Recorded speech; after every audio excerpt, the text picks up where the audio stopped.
and welcome to a very special Lunchtime Live. Look who we've got with us, Vicky Phelan. So delighted. National heroine, amazing, we love you so much. And I missed you the last time. Yeah. Brendan nabbed you for a private one-on-one, so I'm delighted that you're here with us today. Oh, me too. And also huge Delighted to news, meet you, Sonia. overall book of the year. Yes. When You're the did you first get- people I've told officially. We love an exclusive.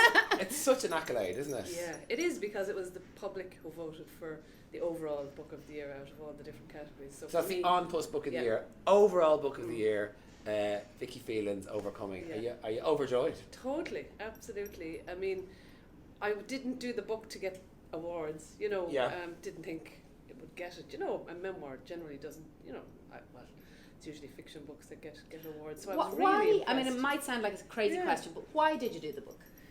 For me, my motivation primarily was 2 kids. So in case somebody said to me, I wasn't really into doing it until somebody said to me, well, would you not do it for the kids? What about, their stories maybe that they mightn't know about you, or, your kids only know you as mammy and, the taxi driver and the person who's making the dinners. Yeah. So actually it was really good for me to have done it for the kids and to tell them, I suppose, and explain to them who I was before I was a mother. And for my daughter it was great because, even though she knew I had a car crash, years ago, I never really spoke much about it. She's seen the scars, but I never really told her, that Christoph was my first love, and Dara, my son, is called after Christopher. Christoph, his second name is Christopher, and she got all, totes emotion about that because she's a teenager, and she could identify with it, I suppose, because, Yeah. she's 14 now, I was 18 at the time, so. I mean, your Yeah. story is extraordinary, and it begins a long time before you Yeah. came into the public eye. And I suppose we were talking about this before you came. Is this the only show that has 2 interviewers and 1 guest? Yeah. Guys. Well, we wanted to know. So I think our audience and the woman who likes our clothes and likes what we do has challenges on a daily basis. And from somebody who is so inspirational and who's coped with so much, what are your coping mechanisms? For me, a lot of them are very simple and they don't cost a lot, and I think that's important for most people. I think and they are that because most of the time all of this stuff happened to me when I wasn't 2.5 million richer. Do you know what I mean, from a court case? So it had to be stuff that I could do that didn't cost me anything. So for me, it's going for a walk, getting out, putting on my headphones. And obviously for me, the best place to go for the walk is the sea. I love the sea. I was Yeah, me born too. right beside the river. Me 3. And there's something about it, like I actually record, if I go to, really strong waves, I would record that sound when I'm not at the beach. So That's I a can great idea. It is, simple. Yeah. And I throw it on the headphones then if I just need to hear the sea, if I can't get to it. But for me, it's a walk, generally. Getting out and meeting people, because sometimes I think, I mean, a lot of women will identify with this, especially if you've gone through depression, your kind of tendency is to stay at home and kind of not go out and meet people. You become very antisocial, but it's the worst thing you can do. You're better off sometimes forcing yourself out. Go out and meet somebody that will give you a bit of a pep. And when you're in that mode, it's almost like it's a protective It is. response. Yeah. But it's so self-defeating. Totally, Yeah. because you're just going to keep spiraling down and down. Whereas actually, if you make the effort and get out and meet somebody, and be very selective about who you meet. Yeah. There are some people who will bring you down further. Radiators and You know? hoovers. Yeah, Surround yourself exactly. with radiators, Totally. no hoovers. Yeah, Yeah. and I have become very good at that over the years, and I think that's what you need to do, is surround yourself with people who are good for you, and who you are good for. I mean, there's a bit of give and take. This is a very intimate chat, and it's in people's hands because it's on their phones, and people watch us at home, and we get amazed. Yeah. After the last appearance you had in our feed, it was unbelievable. The love for you is incredible. I mean, if politics was ever something you wanted, I bet you people are courting you for a bit of politics. Yeah. I've had a few requests. Because it's incredible yeah. love for you. But go back a step then. What would be your tip for someone who's looking at this at home to get them out of the house, to get them out of that zone? What's the catalyst? What's Yeah. the catalyst to get them out? Sometimes I think, and I've been very guilty of that myself, which is why I kind of wear nice clothes, and I mean, you don't have to expend a lot of money, and that's why I love your range, because it's affordable.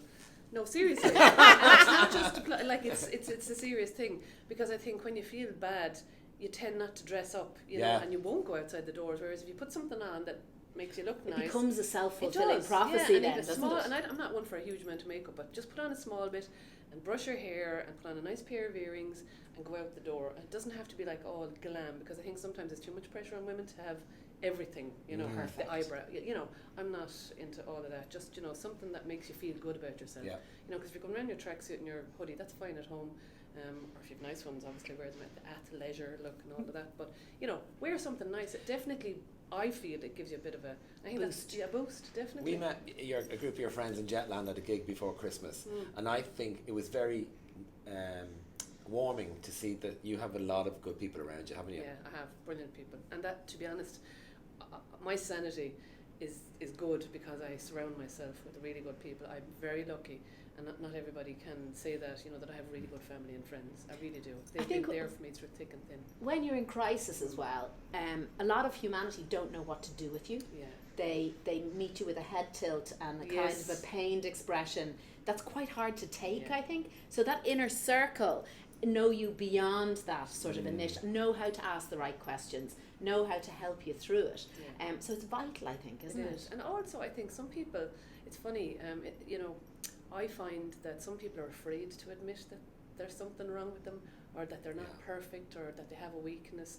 And I was a bit like that for a long time. You know, after I had Amelia, when I realised I had depression, it took me a year and a half to admit that there was something wrong, because I thought, you know, what's wrong with me? You know, I kept asking myself in my head, well, you know, my baby is okay. You know, yes, she was sick, but she was better than what we expected. You know, why can't I snap out of this? It was always that kind of a thing that you feel as a woman, I think, in particular, that you know, what's wrong? Just snap out of it. You can't. You have to actually. Sure, isn't everything fine? Yeah, Particularly you know? when it's your first time, Exactly, I think. When it's the second or third time, you have a point of reference. You can say, "Oh, here I go again." But in that first phase, it's hard to give it context, I think. It is. And one of the things I did notice when I wrote about it fairly honestly in the book, you know, I remember, you know, we had a kind of a chat, myself and my editor, about that piece I wrote about the experience of postnatal depression, where I literally said, you know, I had to get out of the house or I'd kill her. You know, and they said to me, "Oh, Vicky, you know, God, you know, people might judge you." And I said, leave them, let them judge me. Yeah. Those people that are going to judge me are not people who will understand. I'm doing this for the woman at home who's feeling exactly the same. So that she knows, A, I didn't kill her, and B, it's okay it's going to feel be like okay. that is just an illness. Just you before know? the book went live, and just when we've done a fashion show, it's not comparable at all. But you just you forget. It's just about to go live. You go, oh, what have we do? If you have this sense of vulnerability all of a sudden, I can't imagine how you felt just before it hit the press. Yeah, I was Were you very terrified? nervous. I was, because you do worry about being judged. Because I did kind of really put myself out there, and obviously about my marriage. You know, my husband and myself are still living in the same house, and we get on really well. We're good friends, but we're no longer a couple. You know, and that's just life. You know, what happened was there's nobody else. There wasn't anybody else. It was just so much crap kept getting thrown at us. You can't come back from that sometimes, you know. But that's okay, you know, and that's the thing, I suppose. I mean, I'm lucky that we get on. I mean, if we get to a point where we don't, that could change. But you know, I know there are couples around the country who are in the same house and they can't afford for somebody to move out because they can't afford the second house. Course. But I suppose I felt that I was so honest and open about everything else, I couldn't not be open about my marriage.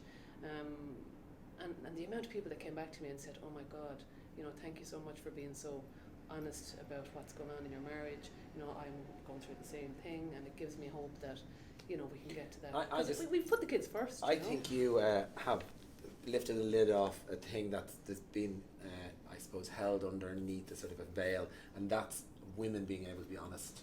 You've been pure honest, and that's, I think, when there's nothing to hide, there's nothing to be ashamed of, right? No, and honestly, I have never felt better. It's amazing.